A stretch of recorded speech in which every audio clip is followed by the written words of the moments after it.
Hello friends, welcome to my channel Learn with Ayushi. So today I have brought a new lesson for you all, and this has been taken from a honeycomb textbook for class 7. This is lesson 9 and the lesson is a bicycle in good repair. So you know a bicycle, anything that is man-made or which we bring from the market, they all need repair. But यहाँ पर बहुत अलग type का repair of the cycle was given by the boy's friend basically. So here the cycle had to suffer a lot. That is why a bicycle in good repair. Bicycle अच्छी खासी bicycle को दोनों friends ने मिलकर repair कर दिया. So let's start with the story, and I will be covering the entire explanation in this video lecture along with summary and new words and meaning. Okay, moving ahead. Contents that I'm going to cover: introduction, explanation of the text, summary of the story, new words and the meaning. So I'm going to cover, हम दो video lecture में ये पूरी story cover करेंगे and I hope आपको समझ में आ जाएगा. बहुत इजी मैंने एक्सप्लेन कर रखा है इसमें, so please pay attention and I hope you people will understand the story. Okay, thank you. Without wasting any time, let's begin with the introduction. Is all about. The story is about a bicycle.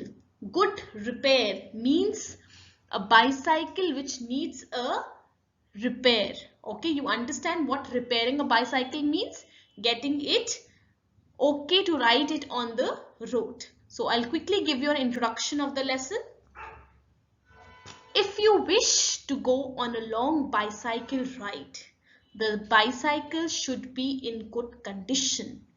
If possible, an expert mechanic should overhaul it. But what happens if the machine has a will of its own and the mechanic knows next to nothing? So can you imagine the situation that you are going on a long bicycle ride? You're going for some kilometers, 5 kilometers, 10 kilometers, and the bicycle should be surely in a good condition when you have to go for a long bicycle ride. If possible, an expert mechanic should overhaul it. Overhaul means to look at something very carefully. For example, your bicycle has went wrong and there's an expert mechanic. He should look at everything very carefully. But what happens if the mechanic has a will of its own? That means the mechanic does the things on its own and the mechanic knows next to nothing. Although he claims to be a good mechanic, but the mechanic himself knows next to nothing about the bicycle. So let's see, if the mechanic doesn't know, then whose help are we going to seek to do a correction in the bicycle, right?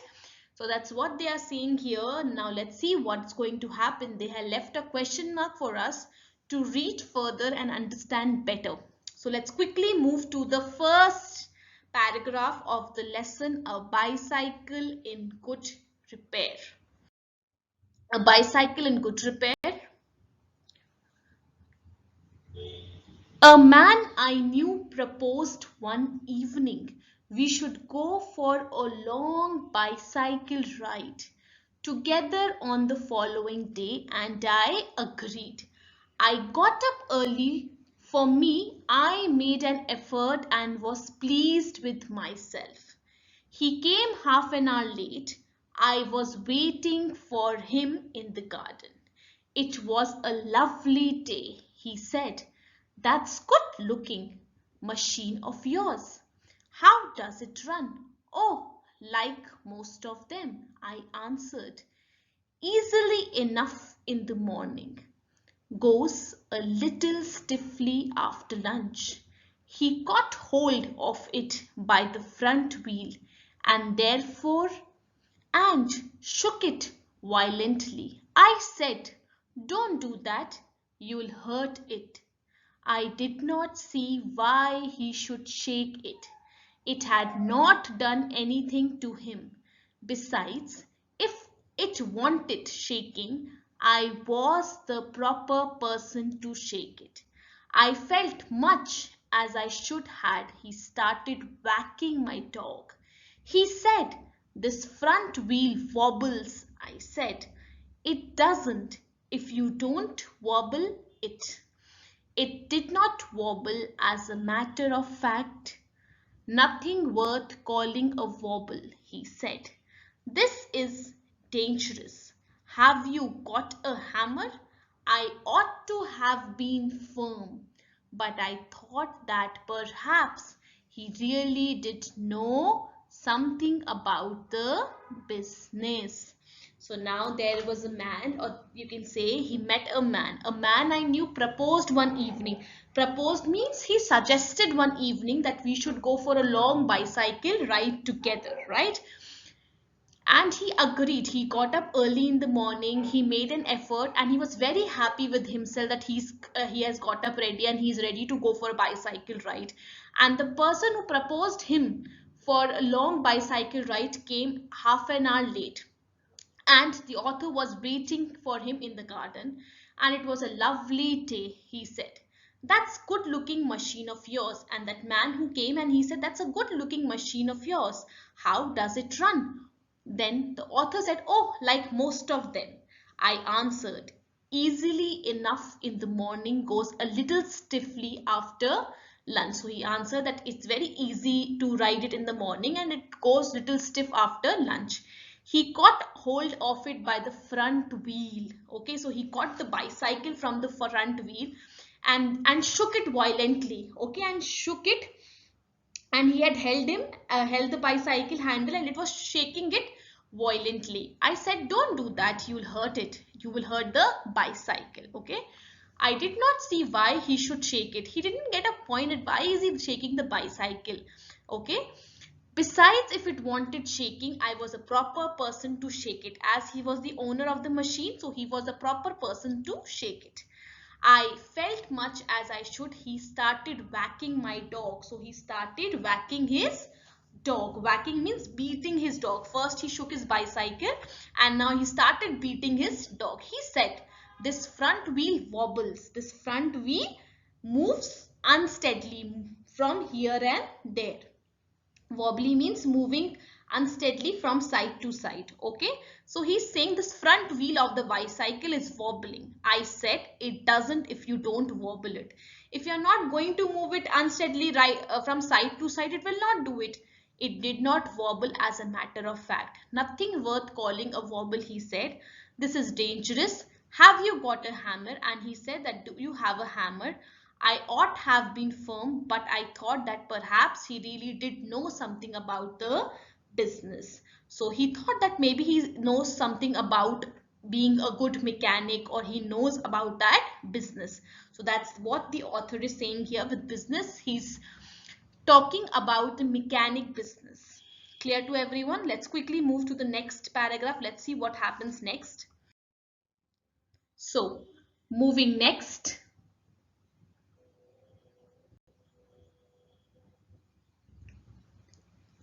I went to the tool shed to see what I could find. So the author went to the tool shed where all the tools are kept to see what he can find. When I came back, he was sitting on the ground with the front wheel between his legs. He was playing with it, twiddling it around between his fingers. He was moving it like in between his fingers. The remnant of the machine was lying on the gravel path beside him. He said, "It looks to me as if the bearings were all wrong." I said, "Don't you trouble about it any more. You will make yourself tired. Let us put it back and get off," he said. "We may as well see what is the matter with it. Now it is out." He talked as though it had dropped out by accident. Before I could stop him, he had unscrewed something somewhere, and out rolled all over the path some dozen or so little balls. "Catch him!" he shouted. "Catch! We must not lose any of them." He was quite excited about them. We grovelled round for half an hour and found 16. He said he hoped we had got them all, because if not, it would make a serious difference to the machine. I put them for safety in my hat. I was not a sensible thing to do, I admit. So now what happened, when he asked him for a hammer, he went to the tool shed to see what he can find.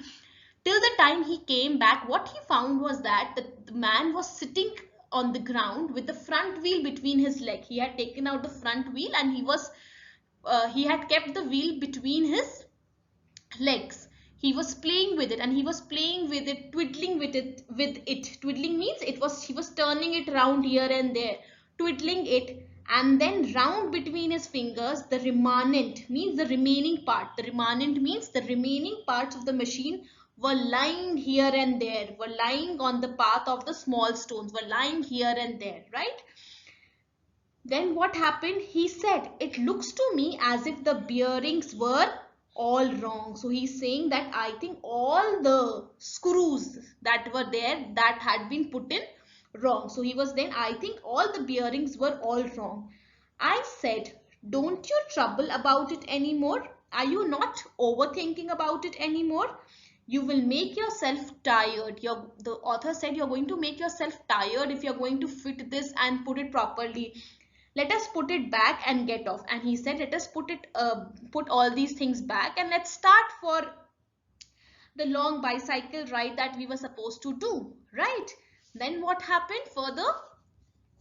He said, we may as well see what is the matter with it. Now it is out. Now he's saying that if I have taken out the tire of the bicycle out, and I will check and then I'll put it back. He talked as though it had dropped out by accident. He was talking as if the bicycle tire has come out by accident. He himself pulled it out, right? So he was assuming that he's acting as if it has come out or dropped out by accident. Before I could stop him, before the author could stop him, he had unscrewed something somewhere and out rolled all over the path some dozen or so little balls. Those screws they are talking about, those balls. He shouted, catch them. We must not lose any of them. And he said that we should not lose any of these screwdrivers. He was quite excited about them. We grovelled around for half an hour. We crawled on the ground and we collected all those small screws. And they found 16 of them. He said he hoped we get them all. So he was thinking that I hope we have got them all, because if not, it would make a serious difference to the machine, because they're counted screwdrivers. So he's saying that they're counted screws, and if any of them get lost, then it will be a serious problem for the machine. He had put them for safety in his hat. It was not a sensible thing to do, I admit. And he's saying that I know it was not the sensible thing to do to put the screws in the hat. I admit. Okay, so let's move to the next part now.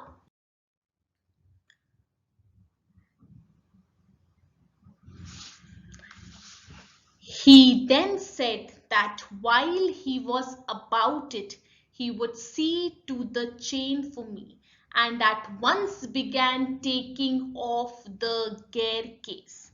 I did try to dissuade him for that.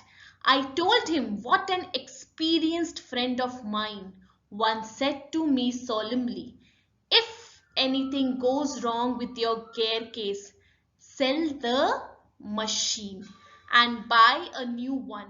It comes cheaper, he said. People talk like that who understand nothing about machines. Nothing is easier than taking off a gear case. I had to confess he was right. In less than 5 minutes, he had the gear case in 2 pieces, lying on the path, and was groveling for screws. He said it was always a mystery to him where screws disappeared. Common sense continued to whisper to me, stop him before he does any more mischief. You have a right to protect your own property from the ravages of a lunatic. So now the author was somewhere, he had this common sense that he should stop the man from taking out all the parts of his bicycle, but then too he kept quiet, right? So in the first line, if you can read, they are saying here, he then said that while he was about it, he would see to the chain for me. So now he was saying that he's going to, after the tire, he is going to look at that chain, and at once began taking off the gear case. You know, the chain is covered with something black like thing, that is a gear case. So and he began taking off the gear case. I tried to dissuade him for that. Dissuade him means stop him for that. I told him what an experienced friend of mine once said me solemnly, told me wisely. Okay, if anything goes wrong with your gear case, sell the machine and buy a new one. It comes cheaper. So one of his friends suggested him that if anything goes wrong with the gear case, and sell the machine and buy a new one. He said, then the man said, people talk like that who don't understand anything about machines. Nothing is easier than taking off a gear case. And while he was saying this, he had the gear case out, and it was into two pieces when he took it out, and it was lying on the path and was groveling for screws, and he was moving here and there. He was crawling on the ground to collect the screws. He said it was always a mystery to him the way screws disappeared. So he was saying that as soon as a screw fall down, I don't know where they disappear. So it's a mystery for the man who was taking out all the parts of his bicycle, right? And now the author is saying that common sense continued to whisper to me. It was, my mind was telling me to stop him, before he does any other mischief. And continuously his brain was telling him that you have the right to protect your property from the ravages of a lunatic. Ravages means from the damages of a lunatic, means from a mad person. So the author is saying here that continuously his mind was telling him to protect his property from the damages of a mad person, and that man was a mad person because he had taken out everything of his bicycle, first the first tire and then the entire box. Okay, so moving next, let's see now what else he does to his bicycle.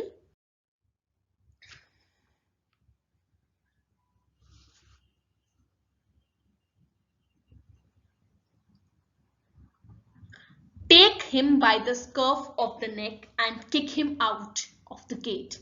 But I am weak when it comes to hurting other people's feeling, and I let him muddle on.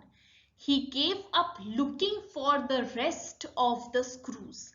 He said screws had a knack of turning up when you least expected them, and that now he would see to the chain.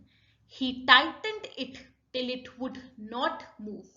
Next, he loosened it until it was twice as loose as it was before. Then he said we had better think about getting the front wheel back into its place again. I held the fork open and he worried with the wheel. At the end of 10 minutes, I suggested he should hold the fork and that I should handle the wheel. And we changed places at length. We did get the things into position. And the moment it was in position, he burst out laughing. I said, what's the joke? He said, well, I am an ass. It was the first thing he had said that made me respect him. I asked him what had led him to the discovery. He said, we have forgotten the balls. I looked for my hat. It was lying topsy-turvy in the middle of the path. He was of a cheerful disposition. He said, well, we must put back all we can find and trust to Providence. We found 11. We fixed 6 on one side and 5 on the other. And half an hour later, the wheel was in its place again. It need hardly be added that it really did wobble now. A child might have noticed it. He said it would do for the present. I said, watching you do this is of real use to me. It's not only your skill that fascinates me, it's your cheery confidence in yourself, your inexplicable hopefulness that does me good. So now what happens? Now he was thinking, his mind was continuously telling him that you can stop this man, this ravage damages from this mad person. The mind was telling him that take him by the scruff of the neck. That means to hold him by the uh, from the collar of his neck, dirty of the neck, and kick him out of the gate and kick him out of the cage. But the author was weak. But I'm weak when it comes to hurting other people's feeling. And I let him muddle on. Muddle on means mix up with all the things which were there lying on the ground. He gave up looking for the rest of the screws, and he gave up looking for the screws, and then had a knack of turning up. He had a habit of turning up when you least expect them, and he just raised his neck up, and that now he would see to the chain, and he said that now he is going to look at the chain. He tightened it till it would not move. Next he loosened it twice as loose as it was before. Rather than tightening the chain, he had loosened it twice the way it was before. Then he said we had better think about getting the front wheel back. Now he's saying to put the wheel which he had taken out, the front wheel, to put it back in the position. And I held the fork open and he worried with the wheel. At the end of 10 minutes, after 10 minutes, the author suggested that he should hold the fork, that he should hold that handle of the bicycle, and I should handle the wheel, and they changed the places. At length, we did get the things into position, and finally they got the things into position. And the moment it was in position, he burst out laughing. What's the joke? Then first time he said that I'm an ass, that's an animal, he said. And the author finally agreed that finally he said something right, because he's been wasting my time and he's been just ruining my machine. Then what happened further? He looked at my hat. It was lying topsy-turvy, means upside down in the middle of the path. He was of a cheerful disposition. He was very cheerful. He was laughing. That was his natural quality, you can say. And we must put back all we can and trust to providence and trust to fate. Okay, he said that now let's put everything into position and let's believe in God. Let's have faith that everything will go right. And that's how they collect all the things and they put it together. And finally they found 11 screws, and they fixed 6 on one side and 5 on the other side, and half an hour later the wheel was in its place again. And finally after half an hour they were able to put that wheel back. Now what happens next? It need hardly be added that it really did wobble now. It finally moved now. A child might have noticed it, he said, would do for the present. And now he said that finally it will do for the present. Right now the machine is going to work. He said, I said, watching you to do this is of real use to me. It's not only your skill that fascinates me. It's your cheery confidence. And he's saying that you're very much confident in yourself. He's saying, yeah, inexplicable, that can't be explained. Okay, that's your cheerful mood or your cheerful confidence cannot be explained further. Okay, that does me good. He's saying that does me good. So let's see what happens next, what really happens to the bicycle. Now these two have finally put them back to their places, and let's see does it work properly, because the bicycle was perfectly okay, but this man came and he took out the first wheel, then he took out the gearbox, then he started moving the chain here and there, and all the screws had went here and there, and he was thinking that he was a very good mechanic or a person. So now let's see what further has happened to the bicycle. They have collected all the parts of the bicycle together. Let's see what happens in the next part now. Yes. Thus encouraged, he set to work to refix the gear case. And now again he refixed the gear case. He stood the bicycle against the house and worked from the off side. Then he stood it against a tree and worked from the on site. Then I held it for him while he lay on the ground with his head between the wheels and the worked at me from below and dropped oil upon himself. Then he took it away from me and doubled himself across it till he lost his balance and slid over onto his head. Then he lost his temper and tried bullying the thing. The bicycle, I was glad to see, showed spirit, and the subsequent proceedings degenerated into little less than a rough and tumble fight between him and the machine. One moment the bicycle would be on the gravel path and he on top of it. The next, the position would be reversed.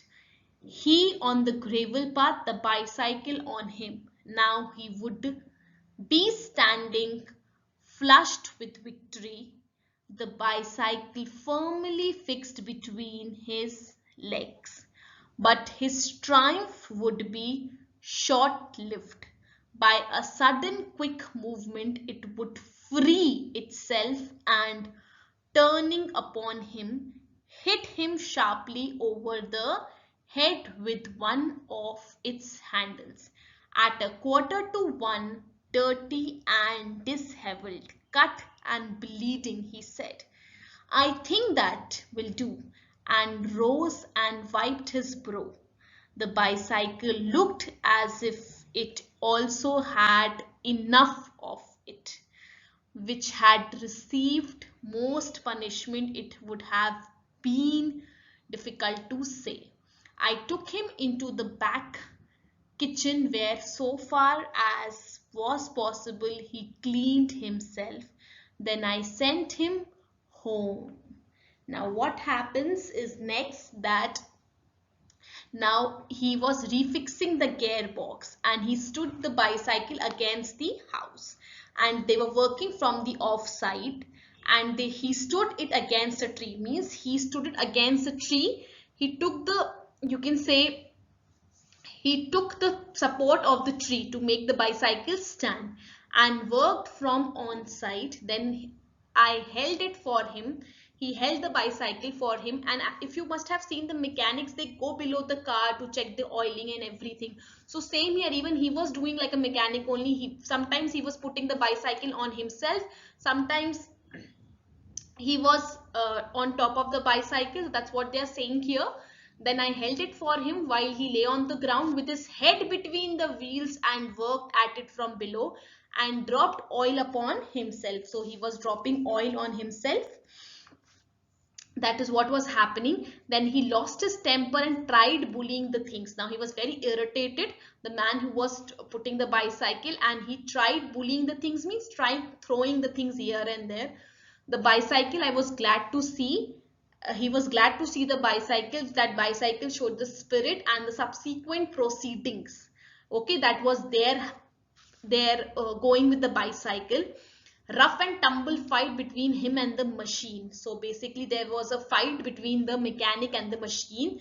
One moment the bicycle would be on the gravel path and he on top of it. The next the position would be reversed. So this is what was happening, and now he would be standing flushed with victory. So now he was like okay, finally now I have put all the parts together, and he flushed with victory. The bicycle firmly fixed between his leg, but his triumph would be short-lived. So that's what he's saying, that his triumph means his victory was short-lived.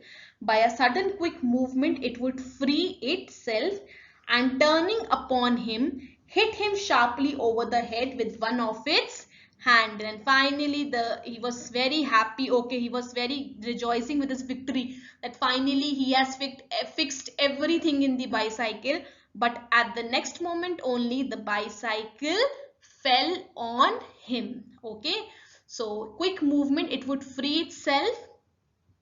And then next what happened, that by a sudden quick movement it would free itself, and turning upon him hit him sharply over the head with one of its handle, and the bicycle fell on him, hitting him over his head. At a quarter to one, that's in the afternoon, dirty and disheveled, cut and bleeding. So he was very dirty with all the oil parts and everything. Disheveled means everything all messed up. Cut and bleeding, there was bleeding and they were cut in his hand. And he rose up and wiped his brow. He wiped his brow. The bicycle looked as if it had enough of it.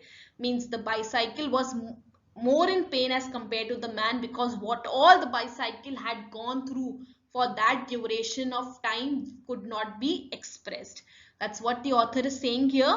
Which had received most punishment, it would have been difficult to say. I took him into the back kitchen, and now the author took the man to the back kitchen, where so far as was possible he cleaned himself, and then the author had sent him home. So now he sent him home. Okay, now finally please you go home. What all he had done with his bicycle. So that's all about the story.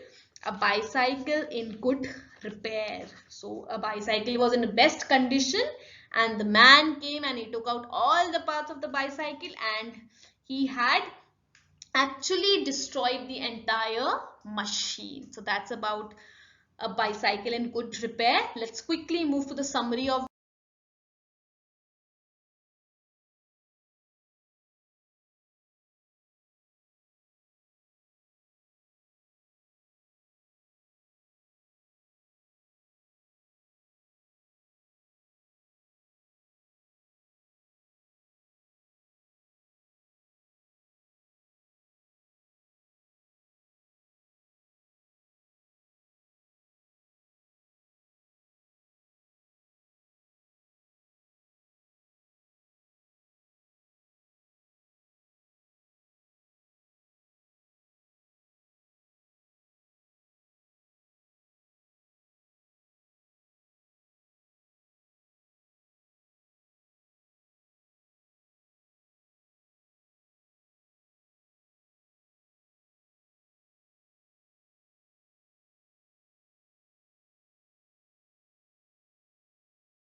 So yes, I hope you people liked the explanation of the story. आप सबको समझ में आ गया होगा, तो please like, share and subscribe to my channel.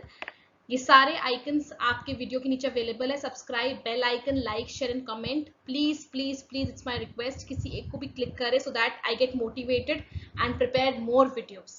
Thank you so much.